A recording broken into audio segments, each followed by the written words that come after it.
Sebelum maghrib pulang ya, after maghrib baru pulang. Yaudah nggak usah pulang sekalian, agresif. Ada juga yang pasif, jadi pakai sindiran. Anak sakit karena kan disindir. Komunikasi asertif itu kunci. Yang membuat itu menjadi berjalan itu adalah kematangan emosi dari orang tua. Karena percuma kalau misalnya komunikasi udah oke, tapi orang tuanya tuh yang kayak belum berdamai dengan diri sendiri. Jadi pola asuhnya tuh masih diturunkan dari kakek neneknya dulu.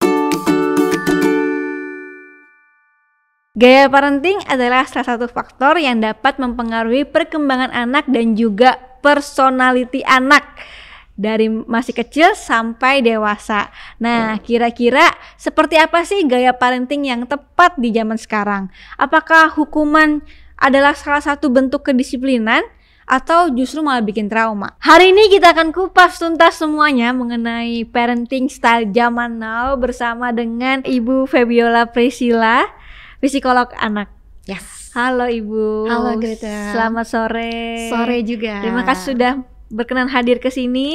Aku yang makasih diundang di sini. Hari ini kita akan berbicara mengenai psikologi anak ya, karena aku juga anakku baru mau 1 tahun, jadi aku sebenarnya pengen tahu lebih banyak lagi tentang parenting dan sebenarnya apa sih yang sekarang itu terjadi di Indonesia ini khususnya di bidang psikologi anak.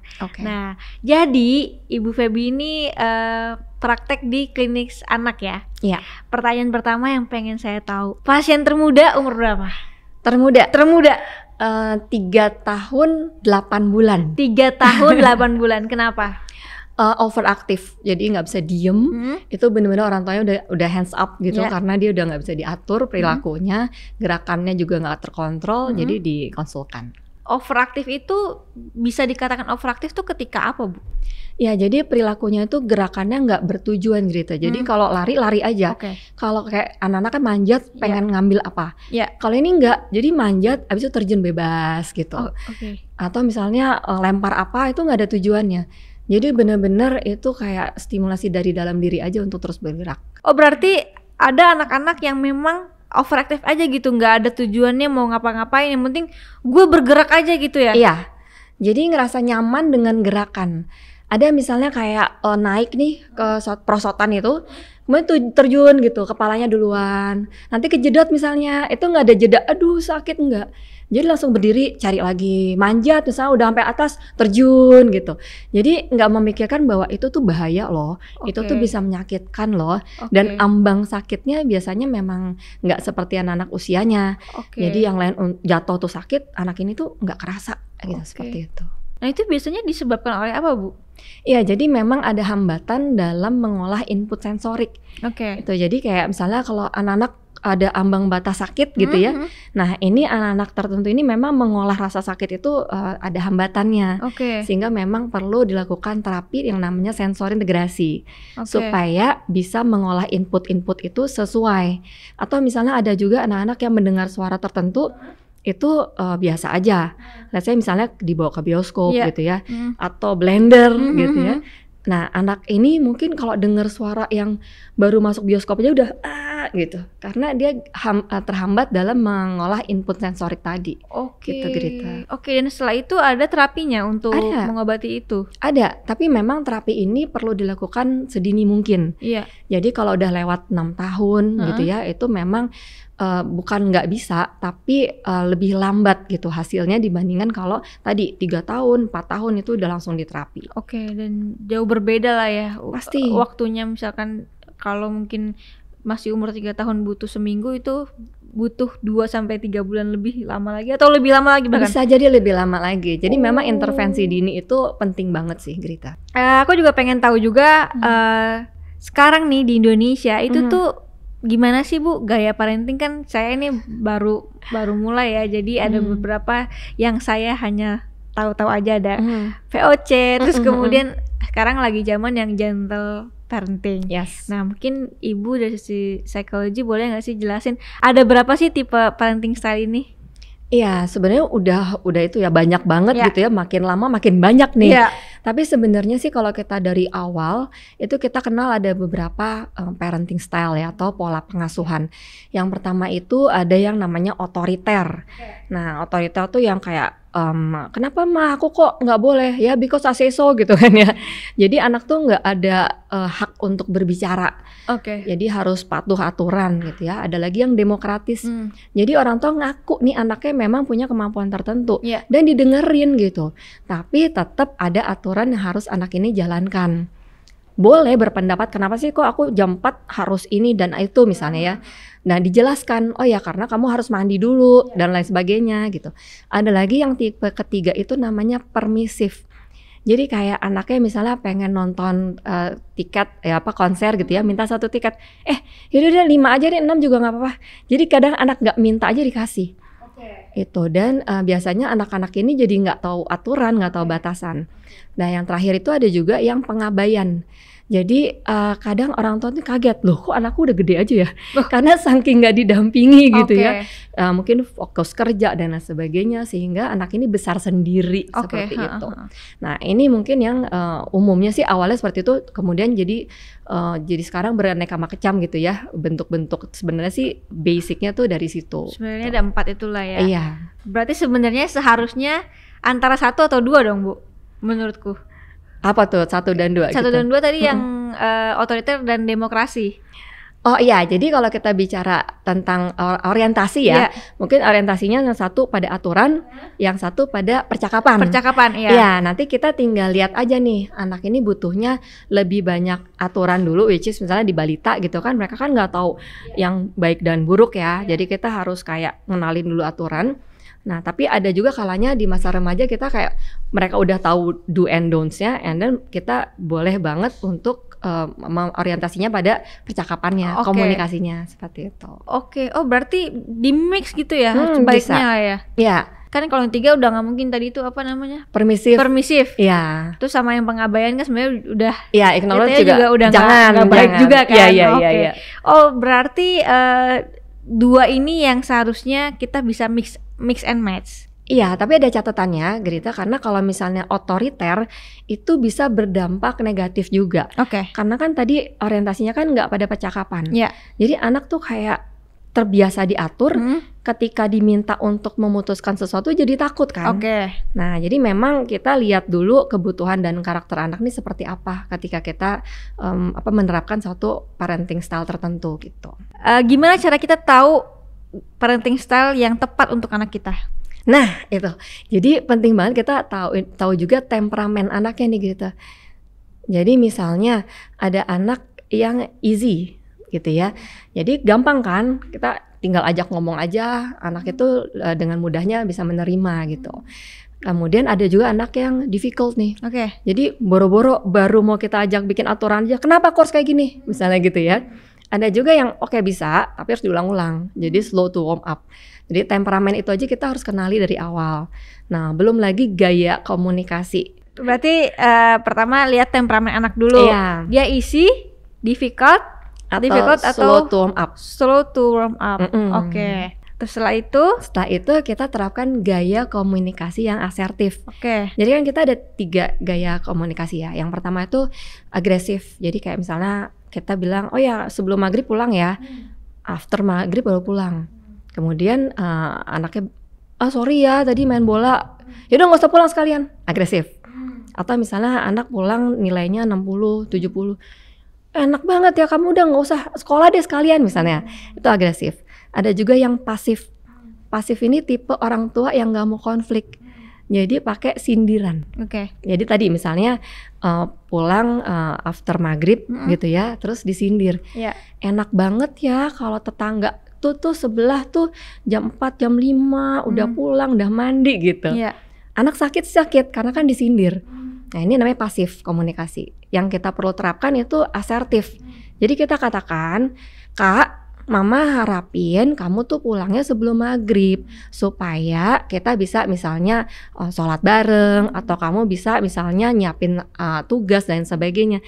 Jadi kita katakan apa yang kita harapkan dan jangan lupa tutup pakai doa. Mama yakin kok kamu pasti bisa, besok pasti kamu lebih disiplin dari hari ini misalnya gitu. Itu berarti semua tipe temperamen bisa? Bisa sih, tapi tapi ya challenging aja kalau yang untuk yang difficult gitu kan pasti banyak bantahan-bantahan ya kan, belum moodinya gitu. Oh jadi memang nggak percaya sama aku misalnya gitu ya. Nah itu pasti, tapi pola komunikasinya tetap bisa asertif pastinya. Berarti sebenarnya harusnya ada dong titik temu nih dari antara temperamen itu asertif tadi. Yes, itu kunci sih. Komunikasi asertif itu kunci. Tapi yang membuat itu menjadi berjalan itu adalah kematangan emosi dari orang tua. Karena percuma kalau misalnya komunikasi udah oke, pola asuhnya udah oke, tapi orang tuanya tuh yang kayak belum berdamai dengan diri sendiri. Jadi pola asuhnya tuh masih diturunkan dari kakek neneknya dulu misalnya. VOC. Nah kalau VOC itu kayaknya mirip sejalan sama otoriter. Betul. Jadi melarang tanpa menjelaskan. Iya. Pokoknya enggak.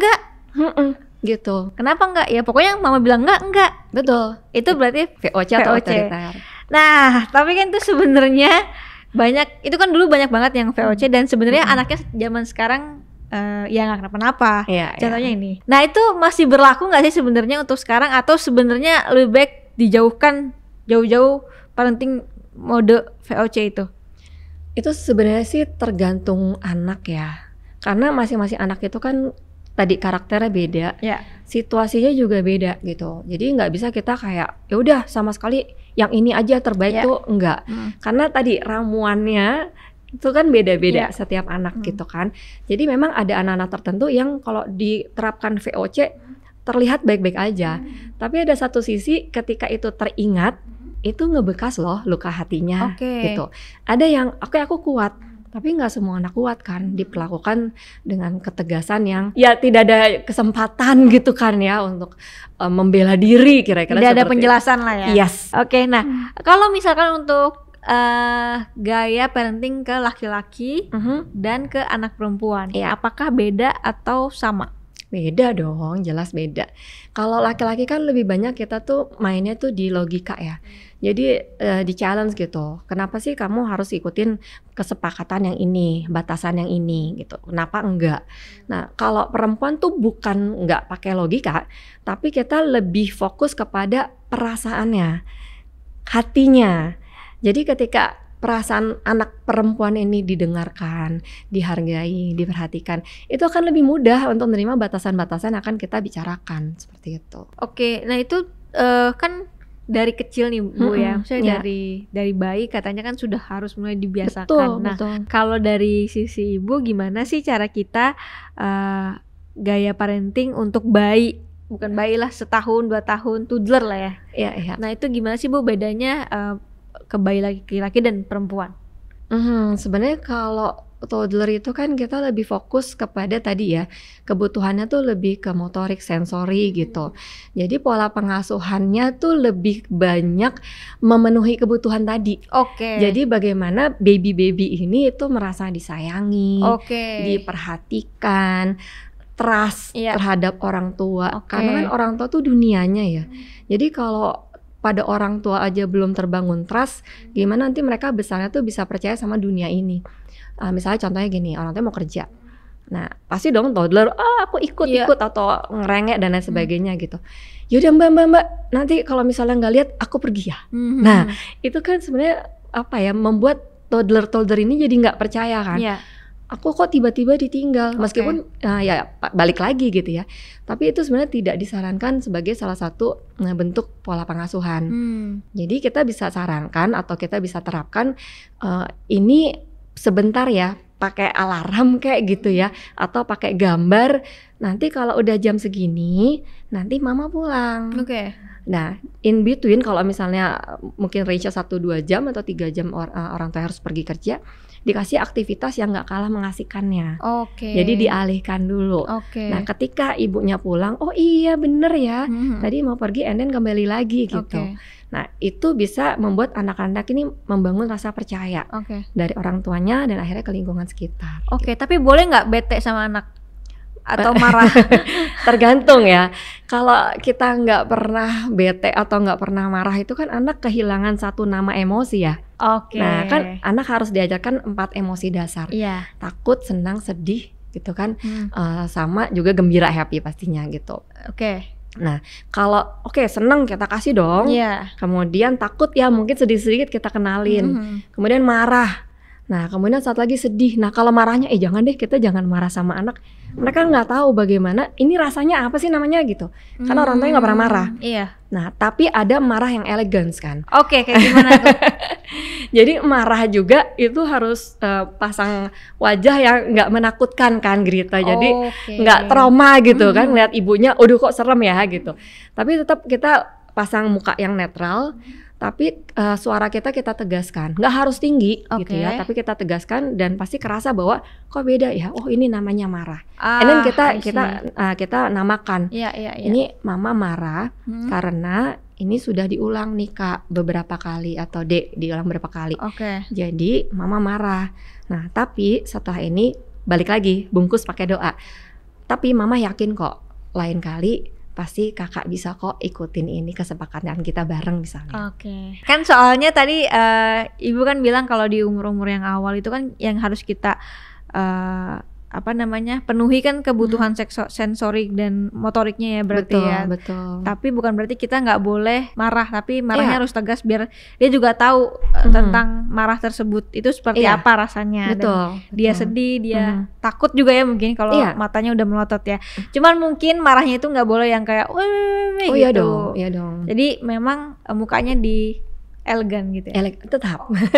Berarti tadi pola asuh juga harus disesuaikan dengan anaknya. Kira-kira anaknya ini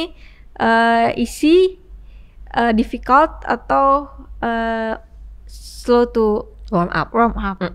Ini nyambung juga nggak sih sama introvert dan extrovert anak ini?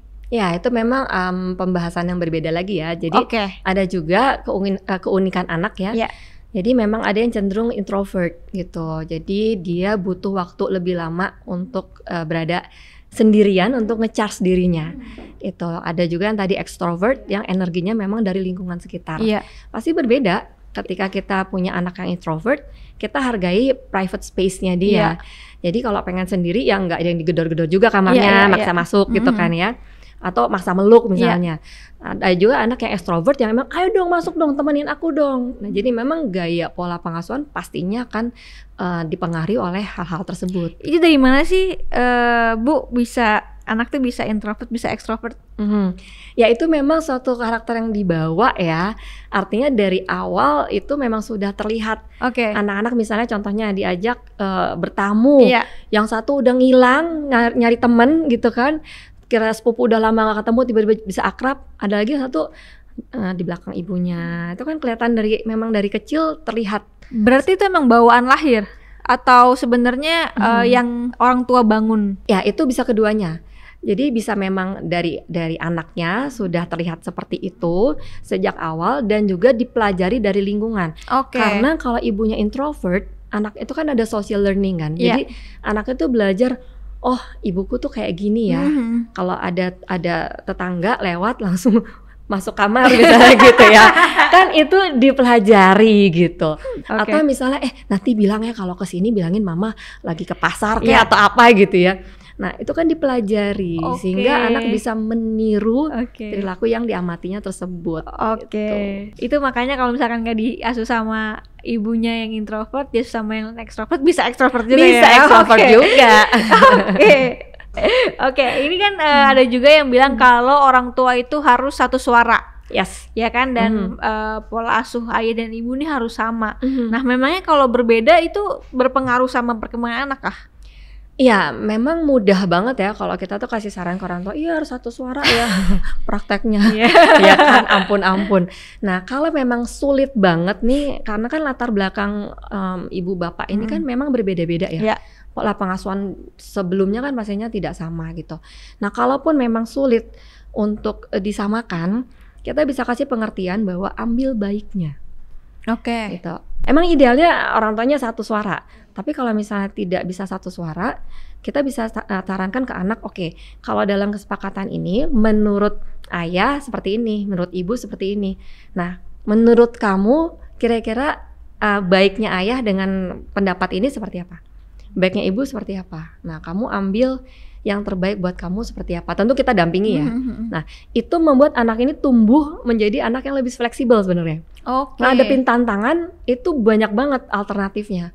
Karena di keluarganya juga beragam gitu kan ya, pola pandang dan pola pikirnya seperti itu. Nah, gimana sih cara kita nih sebagai orang tua bisa konsisten menerapkan gaya parenting tanpa harus merasa keras?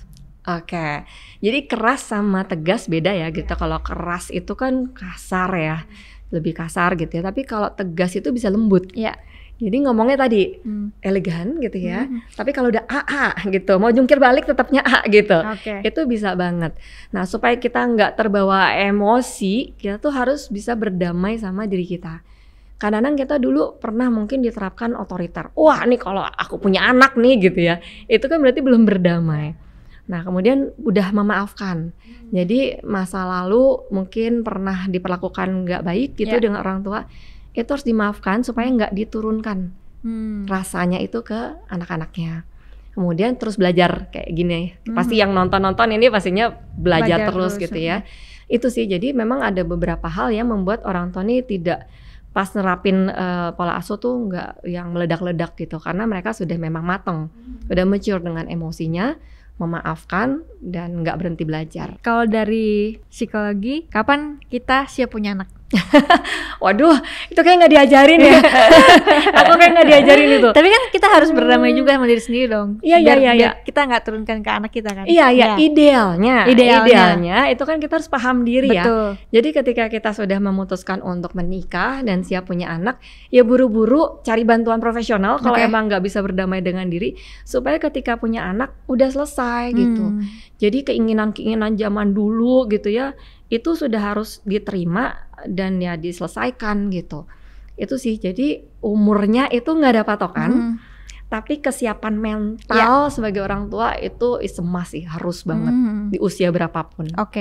Gimana cara kita aware sama ternyata ini kita tuh belum berdamai ya sama diri kita, itu tuh secara personal, maksudnya sebelum ke profesional ya, secara personal nih yang nonton, gimana sih kita tahu kalau kita tuh sebenarnya belum berdamai nih sama masa lalu kita? Yang pertama itu bisa tiba-tiba tuh nangis, sedih. Kalau keinget misalnya ada anaknya bentak gitu ya, bentak orang tua, itu tiba-tiba nangis, itu memang secara naluri ibu pasti sakit ya. Tapi yang terbayang itu tidak hanya volume anak, tapi terbayang tuh, aduh ini kayak ayahku dulu. Ya kira-kira seperti itu. Yang kedua itu kayak ada ingin membalas dendam gitu ya. Dulu aku nggak boleh ini, nggak boleh itu, sekarang aku bolehin aja. Nah, ini ciri-ciri yang memang wah ini berarti belum berdamai. Kalau itu terjadi, ya hayu kita cari bantuan profesional supaya itu bisa diselesaikan dulu. Jadi jangan ada unfinished business namanya sebelum kita memutuskan untuk memiliki anak gitu ya. Karena tugas sebagai orang tua itu nggak main-main gitu. Kita membesarkan suatu individu yang pastinya inginnya itu menjadi pribadi yang matang gitu kan di kemudian hari. Nah ini banyak sekali orang tua yang keluh kesahnya anaknya tantrum. Apakah tantrum ini sebagai bentuk kegagalan parenting style? Enggak dong. Tantrum itu kan salah satu bentuk perkembangan yang umum, wajar banget. Jadi anak tantrum tuh wajar? Wajar banget. Yang gak wajar tuh kalau udah SD, SMA gitu masih tantrum gitu. Berarti tantrum tuh wajarnya di umur berapa? Di bawah 4 tahun. Di bawah 4 tahun? Iya, harusnya 5-6 tahun mereka udah slow down lah. Tantrumnya tuh udah gak separah 4 tahun ke bawah yang wah guling-guling gitu kan ya, seperti itu. Tapi bisa diperparah gitu oleh pola pengasuhan yang buruk. Kayak tadi misalnya permisif. Baru mau guling nih, iya mau apa, oke. Nah itu makin parah tantrumnya. Jadi dibiarin aja gitu? Bukan dibiarkan, tapi gitu. Ya dibiarin, diabaikan gitu kan. Tiba-tiba nggak tantrum lagi gitu. Biarin dia keluarin emosi dulu gitu. Atau jadi gimana? kita bisa berikan dulu kayak kalau misalnya mau melampiaskan atau ngungkapin marah kamu nih, kesal kamu, ibu ada di sini ya. Kalau kamu udah tenang kita bicara. Jadi nggak ditinggalin anaknya gitu. Bukan berarti diabaikan gitu. Tiba-tiba udah lewat 1 hari 2 hari gitu, nggak juga. Kita tetap kasih informasi ke anak gitu ya, bahwa kita hadir nih, cuman kita nggak bisa ngomong kalau kamu lagi emosinya besar gitu. Jadi kamu harus tenang dulu, baru kita bisa komunikasi. Dan setelah komunikasi baru kita bicarain langkah-langkah gimana. Misalnya kalau kamu emosinya besar, kamu harus pecah jadi kecil-kecil nih. Misalnya kamu coret-coret kertas, atau kamu robek-robek kertas, atau bikin hasil karya, atau kamu nyanyi atau apa. Nah, luapkan dulu, ungkapkan dulu, baru nanti kita bisa lebih tenang diskusi lagi seperti itu. Berarti tantrum ini adalah salah satu fase yang harus dilewati sama anak gitu ya? Enggak harus sih gitu. Jadi bisa ada juga yang enggak? Yang tadi easy, anak yang easy itu jarang tantrum dia. Iya dong. Jadi kayak nggak dikasih, ya udah, aku main yang lain gitu. Gitu. Iya, misalnya ke mall pengen apa, naik apa gitu kan ya. Aduh kayaknya nggak bisa sekarang deh Kak. Ya udah lain kali ya gitu. Ada juga yang kayak gitu. Ada juga gitu. Menyenangkan sekali memang anak ini. Berarti nggak ada apa ya, maksudnya nggak ada kiat-kiat supaya anak nggak tantrum dong ya? Ada dong. Ada juga? Ada. Jadi sebelum tantrum terjadi, itu kita boleh kok kasih misalnya, nanti kalau kamu ngerasa marah banget, tadi misalnya kamu sukanya gambar. Nih ya, mama bekalin, ini ada box, isinya tuh ada krayon, kamu boleh gambar sampai kamu merasa tenang. Habis itu kamu ngomongin ya, tadi kamu kenapa marah. Jadi itu bekalnya bisa kita kasih duluan sebelum tantrum itu terjadi. Ya, nah kalau pada anak-anak itu kan memang usia bermain, jadi kita nggak harus diskusi panjang lebar ya, kita kasih contoh aja supaya mereka tahu ketika mereka kesel, mereka tuh apa yang bisa mereka lakukan kayak gitu. Kalau anak tantrum di tempat umum, nah ini pertanyaannya, apa yang harus dilakukan oleh orang tua sebenarnya? Yang pertama, ibunya tuh nggak boleh panik. Nggak boleh kayak aduh malu gitu kan ya, karena kalau kita udah mulai ngerasa malu, yang ada kita nggak mateng, jadinya permisif tadi kan. Jadi deh kasih aja gitu. Jadi ibunya harus tenang, tahan aja malunya diliatin orang gitu ya. Nah kita coba angkat anak ini pelan-pelan, jangan ditarik gitu atau diseret gitu ya, gendong, kita bawa. Pasti dong di mall itu ada lokasi yang kayak masuk ke dalam yang agak tenang. Nah kita coba bareng di situ tadi. Nanti kalau ada tenang, mama tunggu di sini ya. Nanti kita ngomong. Nah seperti itu sih. Jadi hanya itu aja, nggak usah, aduh kamu ya udah malu-maluin, nanti lain kali mama nggak ajak lagi. Wah itu nggak berguna banget sih. Jadi nggak apa-apa tuh misalkan dia lagi tantrum di restoran misalkan, kita angkat terus kita bawa ke tempat yang lebih tenang. Iya, tapi pasti ngomong ke anak ya, jangan main angkat aja. Nah kita cari ya tempat yang lebih tenang gitu. Dan baru kita tuh senyum aja gitu kan, orang pada liatin gitu, senyum aja gitu. Nah itu anak juga belajar, ibuku bisa loh ya situasi kayak gini tetap tenang gitu.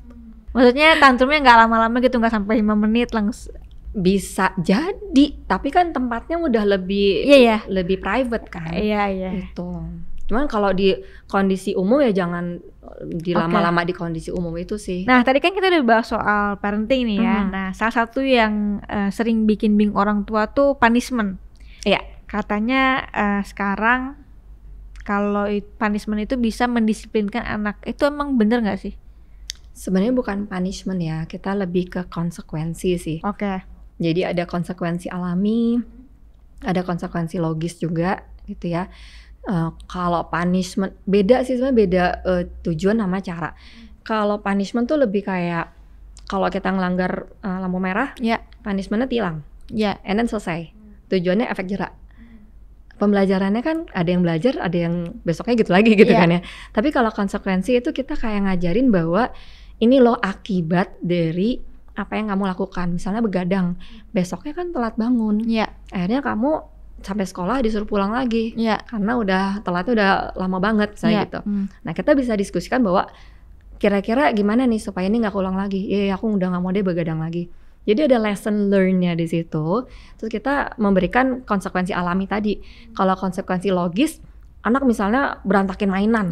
Konsekuensi logisnya ya beresin mainannya sampai rapi banget gitu kan, sesuai standar. Kira-kira gitu. Itu konsekuensi. Nah kalau hukuman tadi berarti nggak ada dong harusnya? Bukan, ya banyak yang masih nerapin sih ya. Tapi ya sebaiknya memang diperbaiki dengan memberikan konsekuensi. Berarti sebenarnya kurang baik lah ya kalau kasih punishment. Iya, karena banyak juga yang jadinya terdampak. Misalnya nih anaknya main sepeda terus ya, ini real story ya. Main sepeda terus, and then orang tuanya pasti marah. Hukumannya tuh sepedanya dibakar gitu. SMP kelas 2, sepeda dibakar. Ya dalam banget kan, sedih banget. Tapi anaknya ini tahan sampai ketika di SMA kebetulan ada kerabat lagi liburan di Indonesia.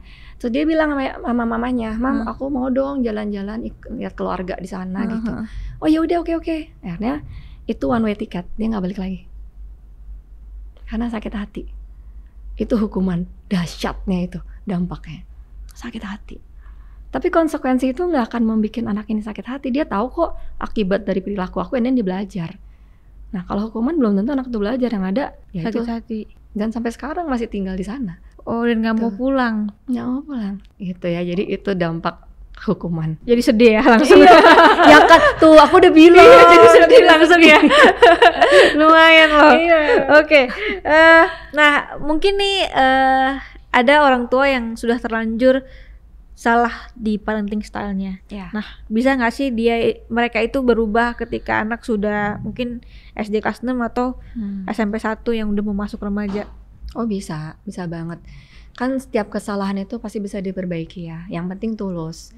Ada orang tua yang oke kita berubah nih, sebulan 2 bulan balik lagi. Karena tadi belum berdamai dengan dirinya sendiri. Tapi kalau benar udah oke nih, kita mulai lagi dari nol, bangun lagi komunikasi, bangun lagi hubungan yang baik gitu ya, itu bisa banget dan terjadi gitu. Hubungannya tuh jadi memang keren banget. Jadi emang lebih baik lah ya. Lebih baik. Boleh nggak Ibu kasih contoh praktis nih konsekuensi positif yang bisa dipakai orang tua sehari-hari? Iya, jadi seperti tadi tuh, misalnya kalau tadi kan konsekuensi logis ya. Kita kasih dulu konsekuensi logis, beresin mainan sampai rapi, dan kita kasih konsekuensi yang tadi positif. Wah, kamu sekarang hebat banget nih, udah bisa merapikan mainan rapi banget gitu ya. Atau misalnya kita kasih apresiasi, pujian seperti itu bisa memotivasi anak-anak untuk mengulang kembali karena kan mendapatkan penghargaan ya. Nah itu salah satu contoh dari konsekuensi yang positif. Orang tua yang suka memberikan hukuman itu kan berlindung di balik katanya biar anaknya disiplin. Nah sebenarnya gimana sih cara lain untuk membuat anak itu disiplin? Iya, sebenarnya disiplin itu kan sendiri gitu ya, adalah kemampuan anak untuk mematuhi aturan, konsekuensi, nilai dan lain sebagainya ya. Nah, tapi tidak harus menjadikan itu hal yang menakutkan. Caranya ya kasih contoh dulu gitu. Kalau misalnya anak diminta untuk misalnya merapikan kamar gitu ya. Nah orang tuanya ya harus berusaha untuk merapikan kamar juga. Atau misalnya ayo belajar. Pernah nggak lihat orang tua yang belajar gitu kan ya. Itu paling penting sih, yang penting role model. Kemudian rutin. Karena kalau sudah terbiasa itu nggak akan kerasa kalau itu sebagai satu aturan. Misalnya bangunnya jam berapa, mandi jam berapa, belajar jam berapa, main jam berapa. Itu kan akan suatu hal yang ya biasa dilakukan, jadi nggak harus diingatkan berulang kali seperti itu. Dan kemudian bahasanya, jadi cara menyampaikan aturan juga harus positif dan tenang. Nah kadang anak tuh udah nggak mau ikut aturan karena ketika diingatkan udah wah kata-katanya udah menyakitkan hati, boro-boro disiplin kan. Nah gimana cara menerapkan disiplin sesuai dengan usia? Misalkan yang toddler kan itu dia mungkin masih zaman-zamannya eksplorasi. Iya, jadi memang kita harus lihat tugas perkembangannya juga, karena setiap 3-6, 6-9, 9-12 itu kan masing-masing tugas perkembangannya berbeda-beda. Nah misalnya 3-6 tahun itu kan tadi ya lebih ke motorik seperti itu ya, kemudian juga kemandirian. Nah bisa banget tuh untuk disiplin fokus kepada kemandirian, misalnya makan sendiri, pakai baju sendiri dan lain sebagainya. Makanya kita ketika anak mau masuk SD itu kan syaratnya kemandirian. Itu sebenarnya kita kayak mau ngingetin udah disiplin atau belum. Di usia 3-6 tahun. Setelah itu ada kewajiban-kewajiban sekolah di usia 6-12 tahun. Jadi disiplinnya adalah bagaimana menyelesaikan tugas dari sekolah dan lain sebagainya. Jadi memang masing-masing tugas perkembangan itu berbeda tergantung dari masa usianya itu. Nah kalau penanaman ilmu sosial dan mungkin etika-etika yang benar nih dalam kehidupan sehari-hari itu bisa kita ajarkan sejak kapan? Sedini mungkin, karena kan what they see what they do ya. Oke, dari 0 bulan ya. Jadi ketika anak sudah bisa melihat orang tuanya, ya itu sebenarnya penanaman nilai-nilai sudah diberikan. Bahkan ketika masa kehamilan, itu bagaimana orang tuanya itu merawat kehamilannya, itu kan dirasakan juga. Oke. Itu makan makanan sehat gitu kan ya, itu kan juga pasti ada dampak positifnya. Nah ketika mereka sudah dilahirkan, kemudian mereka lihat bagaimana orang tuanya selalu respon gitu kan, bukan reaktif tapi responsif ketika mereka membutuhkan. Ya misalnya mungkin baby lagi menangis dan sebagainya, kan ada ibu-ibu yang tidak responsif tapi reaktif, wah udah bangun aja gitu. Aku kapan tidurnya gitu kan. Nah itu kan mereka dengar, mereka rasakan, mereka lihat gitu, dan itu akan mereka terapkan one day gitu. Jadi memang etika, empati, disiplin itu tuh start dari awal banget sih Rita. Jadi menurut Ibu bener nggak kalau misalkan anak itu memang produk orang tua? Iya sih. Sebenarnya gini, setiap individu itu kan punya kemampuan ya untuk beradaptasi dan juga untuk mengupgrade dirinya gitu ya. Tapi peran orang tua untuk membentuk karakter mereka itu sangat signifikan gitu. Iya, berarti misalkan menurut kita nih anaknya tuh kayak nakal apa segala macam salah orang tua bukan? Itu tadi, jadi sebenarnya tergantung ya kan, tergantung dari apa yang mereka lihat. Misalnya gini, kamu tuh pembohong ya gitu, kita kasih labeling which is itu sangat tidak disarankan gitu ya. Katakan anak ini ada orang tua bilang, kamu kok pembohong sih? Jangan-jangan tadi dia lihat tuh yang ibunya bilang, nanti kalau tetangga datang bilang ibu ke pasar, kan bohong, ibu di rumah gitu kan. Itu kan mereka pelajari. Jadi jangan kita buru-buru melabel anak itu nakal, pembohong dan sebagainya, kalau ternyata kita nggak bisa jadi cermin yang baik buat mereka gitu. Karena ya itu tadi, tidak hanya peran orang tua, tapi anak juga bisa belajar kok dengan mengamati dan menirukan. Oke, nah tadi kan kita udah bahas tentang disiplin ya, yang biasanya diterapkan dari anak yang masih kecil. Nah tapi setahu saya kalau udah masuk remaja udah beda lagi nih. Iya banget. Tiba-tiba loh kok kayak ngasuh bayi lagi kali ya, maksudnya beda stage lagi kali ya. Beda stage. Dimana remaja itu kan mungkin mereka butuh privacy. Sebagai orang tua nih, gimana sih cara kita tuh bisa menghargai privasi anak tapi tetap pengen menjaga batasan dan kedekatan? Ya, yang pertama sih trust tadi ya. Jadi ya trust yang dibangun dari awal itu ya perlu dipertahankan sampai selanjutnya. Karena ketika remaja ini percaya sama orang tuanya, dia akan mau bercerita apapun. Itu yang pertama. Yang kedua, nyaman. Nah, nyaman itu terbangun ketika kita tuh peka dengan kebutuhan remaja. Remaja itu kan perlu banget didengarkan ya. Jadi nggak hanya hear tapi listen. Kalau hear kan kayak ya yang penting kedengeran lah, anaknya lagi curhat gitu ya. Terus pas anaknya nanya misalnya, tadi aku cerita apa ya, tadi kayak kamu ngomong apa ya gitu. Itu kita kedengeran aja. Tapi kalau kita mendengarkan, kita tahu bahwa ketika dia membicarakan satu kata itu ada feeling tertentu di situ. Nah, remaja tuh butuh banget. Ketika remaja sudah mendapatkan trust, nyaman, nah maka batasan-batasan tadi akan lebih mudah sih untuk disampaikan. Oke. Berarti kita sebagai orang tua harus bisa mendapatkan trust tersebut dari anak remaja supaya mereka mau cerita sama kita. Betul. Nah, apa efeknya kalau trust itu tidak bisa kita dapatkan? Itu bahaya banget sih. Jadi banyak klienku juga jadi cari keluar ya, entah itu ke teman baru di media sosial misalnya, atau mereka cari-cari sendiri gitu kan, mereka mendiagnosa dirinya sendiri misalnya dan berlaku sesuai dengan apa yang mereka baca gitu. Itu serem sih kalau misalnya kita nggak bisa involve ya di dunia remaja, khususnya di zaman sekarang ini. Oke, nah pertanyaannya kenapa kok banyak sekali remaja-remaja itu yang takut untuk cerita ke orang tua? Ya, mungkin karena ahli sejarah ya orang tua itu. Jadi misalnya contoh, misalnya gini, mah aku tadi gak masuk, misalnya mau jujur ya, aku gak masuk, sebenarnya aku males sih, cuman aku bilangnya aku sakit, aku di UKS misalnya. Tuh kan, Dulu ya, zaman mama SMA atau SMP dulu ya, mama nggak akan lakukan. Udah males kan? Udah males kan? Tapi kalau kita bilang, oh ya kamu capek ya, kenapa nggak bilang aja sih, kita izin aja, kamu istirahat aja di rumah. Daripada kamu ke UKS kan, nah, sayang ya gitu, kamu buru-buru, pasti perasaannya juga nggak nyaman, diburu-buru, takut dilihat ketahuan dan sebagainya. Iya ya udah deh, kalau aku capek aku boleh ya bilang sama mama. Iyalah, kamu bilang sama mama, nanti mama bilang ke guru kamu ada segala macam. Jadi itu lebih easy untuk diterima dibandingkan ahli sejarah tadi gitu. Oke. Berarti kalau misalkan nih anak itu nggak bisa terbuka sama orang tuanya, nggak mau cerita sama orang tuanya, itu berarti sudah lampu kuning ya untuk orang tuanya. Iya, betul. Apa yang bisa orang tua lakukan nih kalau misalkan udah dapet anak saya kayaknya nggak mau nih cerita sama saya? Ya nerima sih. Ya itu sebagai tadi konsekuensi alami ya. Mungkin selama ini orang tuanya tadi banyak jadi ahli sejarah, kemudian tadi hanya hear aja, nggak listen gitu kan ya. Jadi udah males. Nah terima aja dulu, oke. Kayaknya saya bukan orang tua yang asik nih gitu kan. Minta maaf. Sorry anak ya, kayaknya selama ini mama nggak asik ya, nggak bisa jadi bestie kamu ya. Yaudah kita bikin circle nih ya. Jadi mulai sekarang kalau misalnya kamu cerita, itu mama akan fokus nih sama kamu. Atau misalnya kita punya waktu berdua yuk, kamu suka ngapain sih? Kita bikin yuk once a week misalnya. Jadi bangun lagi, bondingnya dikuatin lagi, hubungannya dipositifkan lagi, komunikasi dilancarin lagi yang asertif tadi gitu. Nggak ada nyindir, apalagi agresif gitu kan. Itu bisa sih dibangun lagi. Tapi sulit ya?